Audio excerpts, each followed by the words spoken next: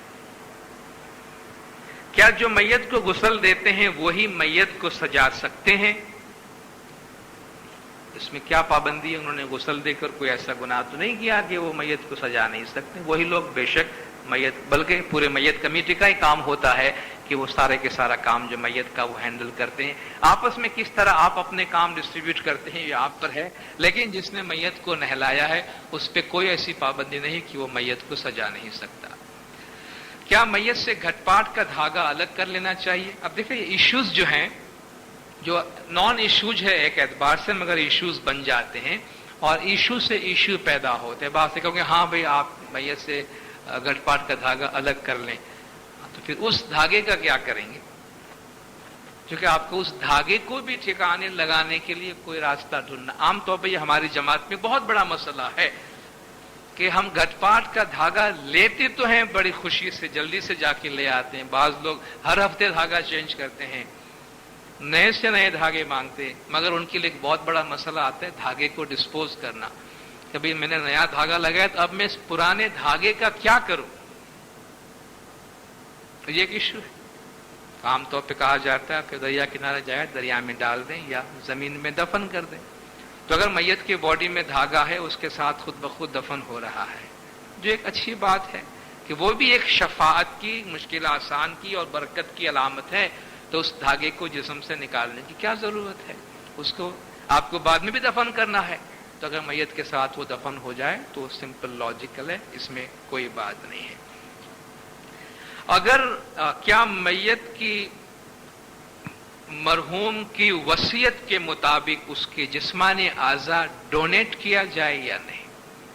کوئی شخص گزر گیا ہے اور وہ وصیت کر گیا کہ اس کی آنکھ اس کو دے دی جائے اور گردے وہاں دے دیے جائے اور دل وہاں دے دیا جائے. ایگلیبوں سے جو ہدایات طریقہ بورڈز کو مکھی کامڑے صاحبان کو آئی ہیں اس میں ایک بات بہت واضح تھی کہ اس قسم کے جو بایو ایتھیکل ایشوز ہیں وہ میڈیکل کیسز کے جس میں ایتھکس کا، اخلاقیات کا دخل ہوتا ہے، وہ آپ طریقہ بورڈ سے رجوع کریں. تو ہم بجائے کوئی فیصلہ دینے کے آپ سے گزارش کریں گے کہ ایسا کوئی، عام طور پر ہماری جماعت میں یہ کیس بہت زیادہ نہیں ہے، ہمارے ہاں یہ بہت زیادہ نہیں ہے کہ لوگ اپنے باڈی کے پارٹس ڈونیٹ کرتے ہوں. لیکن سب سے پہلے تو کوئی ڈونیٹ کرنے سے پہلے ہی ریلیجیس ورڈکٹ لے لیتا ہے، کوئی مذہبی فیصلہ کہ بھئی میں ایسا کر سکتا ہوں یا نہیں، تو وہ اپنی زندگی میں اپنے خیالات کو واضح کر لیتا ہے. لیکن اگر ایسا کوئی ایشو آتا ہے تو آپ طریقہ بورڈ سے، مفتی کامڑی صاحبان کے ذریعہ طریقہ بورڈ سے رجوع کریں، جو آپ کو اس کے بارے میں کوئی فیصلہ سنائیں گے. ہو سکتا ہے کبھی وقت نہیں ہوتا ہمارے پاس، کیونکہ ظاہر ہے کہ اگر کسی کی آنکھیں نکالنی ہیں تو اس میں بہت لمیٹڈ ٹائم آپ کے پاس ہوتا ہے، تو وہ کیس ٹو کیس ڈیپینڈ کرے گا، کیونکہ اس قسم کے کیسز پہ فیصلہ دینے کا اختیار نہیں ہے. تو آپ سے گزارش یہ ہوگی کہ اس قسم کے مسائل فوری طور پر آپ مکھی کامڑے صاحبان اور ان کے ذریعہ طریقہ بورڈ کے نوٹس میں لائیں. ان کے پاس جو ہدایات ہوگی اس پرٹیکولر کیس کے لیے وہ آپ تک پہنچائیں گے. آیت الشفا کی تلاوت آہستہ ہونی چاہیے، زور سے ہونی چاہیے، تیزی سے ہونی چاہیے، سلو ہونی چاہیے. آیت الشفا پڑھی جانی چاہیے، یہ ہدایت ہے. باقی اس کا مقصد ہے قرآن کو پڑھا جائے، تیزی سے پڑھا جائے، سلو پڑھا جائے، تلاوت سے پڑھا جائے، حذر کے ساتھ پڑھا جائے، یہ کوئی مسئلہ نہیں ہے، کوئی مسئلہ نہیں. آپ کو تیز پڑھنا ہے آپ تیز پڑھیں، آپ کو تلاوت کرنی ہے آپ تلاوت کریں، آپ کو بڑی آواز سے پڑھنی ہے بڑی آواز سے پڑھیں، چھوٹی آواز سے پڑھنی ہے چھوٹی آواز سے پڑھیں. کیونکہ اس میں سے کسی بھی ایک کے بارے میں کوئی بھی فیصلہ دینا فتویٰ بن جائے گا اور باقی سب غلط بن جائیں گے، پھر وہ ایک صحیح بن جائے گا، جو ہمارا اپروچ اور ایٹیٹیوڈ نہیں ہے. میت کو کندھا دینا، میت کو کندھا دینے کا کیا طریقہ ہے اور اس کا کیا تصور ہے؟ میت کو کندھا دینے کا کوئی خاص طریقہ نہیں ہے مقرر. جنازے میں شریک ہونے کی حوصلہ افزائی کی جاتی ہے کہ جنازے میں شریک ہونے سے انسان کے دل میں موت کی یاد تازہ ہوتی ہے، جس سے اس کو کم از کم تھوڑی دیر کے لیے بھی اپنے اعمال کا جائزہ لینے اور اپنے آپ کو چیک کرنے کا موقع مل جاتا ہے۔ اس لیے جنازے میں شریک ہونے کو حوصلہ افزائی کیا جاتا ہے، مگر کوئی خاص طریقہ مقرر نہیں ہے کہ پہلے دائیں طرف سے آئیں یا بائیں طرف سے۔ اگر کوئی ایک بھی فیصلہ آپ دیں گے ہاں کہ میت کو پہلے دائیں جانب سے کندھا دینا چاہیے، تو آپ کی بجائے 2 لائن کے 1 لائن بنے گی، سب لوگ دائیں جانب کھڑے ہوں گے، بائیں طرف کوئی بھی نہیں ہوگا، پھر آپ کیا کریں؟ تو ایسا کوئی قانون نہیں ہے۔ اور جو فیصلہ مذہب کا ہے وہ یہ ہے کہ میت کو کندھا دینا لازمی نہیں ہے، کیونکہ یہ دائم الاسلام میں موجود ہے۔ میت کو کندھا دینا لازمی نہیں ہے۔ آپ کا ایک سوال خواتین کی طرف سے تھا کہ بھئی عورتیں جنازے میں کندھا دینے کے واسطے شریک نہیں ہو سکتی ہیں تو ان کو اس کا ثواب کیسے ملے؟ تو کندھا دینا ضروری نہیں ہے، کندھا دینا ضروری نہیں ہے، لیکن جو شریک ہوتے ہیں اور کندھا دیتے ہیں تو اچھی بات ہے۔ کندھا دینے کا کوئی طریقہ نہیں ہے، چاہے تو ایک طرف سے دیں، چاہے دونوں طرف سے دیں، چاہے نہ دیں، کوئی فرق نہیں پڑتا، اور یہ کوئی ایشو نہیں ہے ہمارے لیے۔ کلمہ کندھا دیتے وقت کلمہ پاک پڑھنا چاہیے یا کلمہ شہادت، یہ بھی ایک نان ایشو ہے جس کو ایشو بنا دیا گیا۔ کلمہ پاک اور کلمہ شہادت میں فرق کیا ہے؟ لا الہ الا اللہ محمد رسول اللہ، یہ کلمہ طیبہ یا کلمہ پاک ہے۔ اشہد ان لا الہ الا اللہ و اشہد ان محمد رسول اللہ، یہ کلمہ شہادت ہے۔ پہلے میں آپ نے کہا کہ اللہ کے سوا کوئی معبود نہیں، محمد اللہ کے رسول ہے۔ دوسرے میں آپ نے کہا کہ میں شہادت دیتا ہوں کہ اللہ کے سوا کوئی معبود نہیں ہے، میں شہادت دیتا ہوں کہ اللہ کے سوا حضور جو ہے وہ رسول اللہ کے پیغمبر ہے۔ ان دونوں میں کوئی فرق نہیں ہے۔ ہدایت یہ ہے کہ ہم کلمہ پاک پڑھیں، لیکن کلمہ پاک یا کلمہ شہادت کوئی ایشو نہیں ہے۔ اور اگر کوئی کلمہ شہادت پڑھتا ہے تو اس کو روک کے کہنے کی ضرورت نہیں کہ بھائی رک جاؤ تم غلط ہو، یہاں تو کلمہ پاک پڑھنا چاہیے، تم یہ شہادت کیوں پڑھ رہے ہو؟ یہ نہیں، کوئی کلمہ شہادت پڑھتا ہے بے شک پڑھے، وہی پڑھ رہا ہے جو آپ کلمہ پاک میں پڑھتے ہیں، صرف وہ اتنا ایڈ کر رہا ہے کہ میں گواہی دیتا ہوں، اور یہ کوئی ایشو نہیں ہے۔ کیا یہ درست ہے کہ جس کی میت میں زیادہ لوگ ہوں وہ کم گنہگار ہے اور جس کی میت میں کم لوگ ہوں وہ زیادہ گنہگار ہے؟ مثلا گنہگار کی میت میں کم لوگ آتے ہیں اور نیک لوگوں کی میت میں زیادہ لوگ آتے ہیں، ضروری نہیں ہے۔ کوئی سیاستدان مر جاتا ہے تو پورا شہر آ جاتا ہے، اس میں تو کیا ہو، تو وہ تو اس کی کرسی کی وجہ سے آتا ہے، کوئی اس کی سیرت کی وجہ سے نہیں آتا۔ اور کربلا کے میدان میں امام اور ان کے پورے فیملی کے لوگ شہید ہو گئے تو لاشوں کو بگاڑا گیا، کوئی دفن کرنے والا نہیں تھا، تو کیا ہم اس پہ ججمنٹ دیں گے کہ وہ نعوذ باللہ، چونکہ اس میں کوئی شریک نہیں ہوا جنازے میں تو وہ کیسے لوگ تھے؟ اچھے یا برے کا فیصلہ خدا کے حوالے کریں، اور جنازے کی سائز دیکھ کر ہم کسی کے اچھے یا برے ہونے کا فیصلہ نہ دیں اور اس کو کوئی اہمیت نہ دیں۔